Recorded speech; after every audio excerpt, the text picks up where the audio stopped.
They always say time heals all wounds. What no one tells you is that sometimes time doesn't heal, it just sharpens the truth. My ex-wife, Leah, walked out on me 2 years ago. She said she needed to find herself, which was just a poetic way of admitting she'd already found someone else. I didn't beg her to stay. I didn't fight.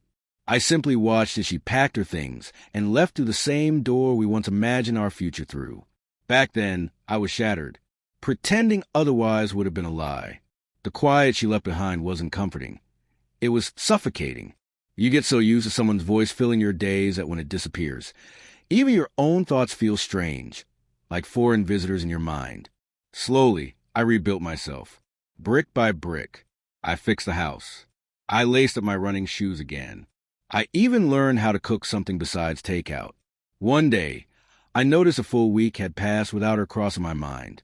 That was the moment I knew I was finally healing. Then, 3 weeks ago, she showed up at my door. Late evening. I was in the middle of dinner when the doorbell rang. There she was. Same perfume, same gentle smile, same familiar eyes, pretending not to tremble. "Hey, Mason," she said, her voice quivering just enough to sound honest. For a long moment, I just stared. Part of me wanted to slam the door. Another part wanted to hear her out. She stepped inside as if entering a memory, touching a new photo frame lightly. "You've changed things," she said. "Yeah," I replied. "I had to." We settled on the living room couch, the same one where she once told me she wasn't happy anymore. She began speaking like someone trying to soften their guilt, admitting mistakes, complaining that life hadn't turned out as she expected, and confessing that she missed feeling safe with me. I listened calmly, detached, almost amused, because a man she remembered no longer existed. Then came the words that almost made me laugh. "I thought maybe we could start over." Her voice cracked slightly at the end, vulnerability peeking through. Before I could respond, the front door swung open. I'd forgotten to lock it. Leah froze when she saw who stepped inside. Her best friend, Ava. The same Ava who had warned me about Leah's selfishness.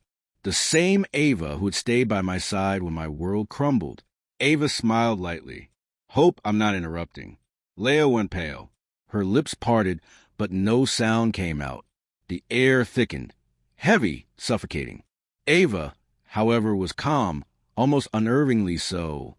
She set a grocery bag on the counter like she owned the place and turned to me with a casual grin. "Dinner smells amazing," she said, as if ignoring the storm brewing across the room. Leah's voice returned, sharp and trembling. What is she doing here?" I leaned back, arms crossed. "You showed up uninvited, Leah." Her eyes darted between us. Desperate for a lie, a glimmer of hope, anything to tell her this wasn't happening. But it was exactly what it looked like. Ava broke the silence. "I told you once, Leah, you take people for granted, and eventually you lose the ones who truly care." Confusion crossed Leah's face, quickly replaced by realization, then anger. "You, seriously, Ava?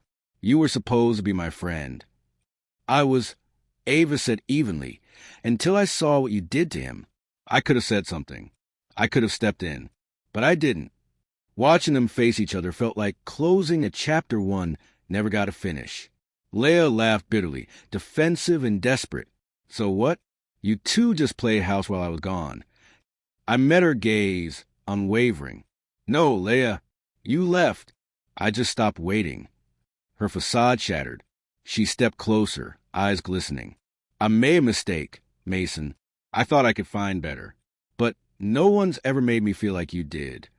For a fleeting moment, I felt the echo of old emotions, the ghost of the man who would have done anything to hear that. But ghosts don't live in the present. I stood. "You had your chance, Leah. Twice. The first was when I loved you. The second was tonight, when you walked through that door." Ava stood beside me, silent but unwavering. Leah's gaze flickered between us, a hollow mix of jealousy and regret. She muttered something under her breath and grabbed her purse. "You'll regret this, Mason." I shook my head. "No, Leah, I already did. I'm done repeating it." And with that, she left. The door clicked shut. For a long moment, neither Ava nor I spoke. Slowly, The tension dissolved into a calm, the kind you feel after a storm, when you realize a house is still standing. "You okay?" Ava asked softly. I nodded. "Yeah, just surprised." She smiled faintly. "You handled that better than I expected. 2 years ago, you would have begged her to stay." "I know," I said. "That's what makes this different now." We sat again, the air thick with unspoken words. I thought about how life had twisted, how the woman who once destroyed my world had just left it for the last time, while the one who helped me rebuild it sat right next to me. I looked at Ava. She met my gaze without flinching. There was an understanding between us, not built on drama or desperation, but on shared truth. She had seen my worst days. I had seen her patience through all of it. There was no pretending left. Finally, she spoke. "You know, she came to me a few months ago." I blinked. "Leia did?" Ava nodded. "She wanted advice. Said she missed the stability you gave her." I frowned. "And?"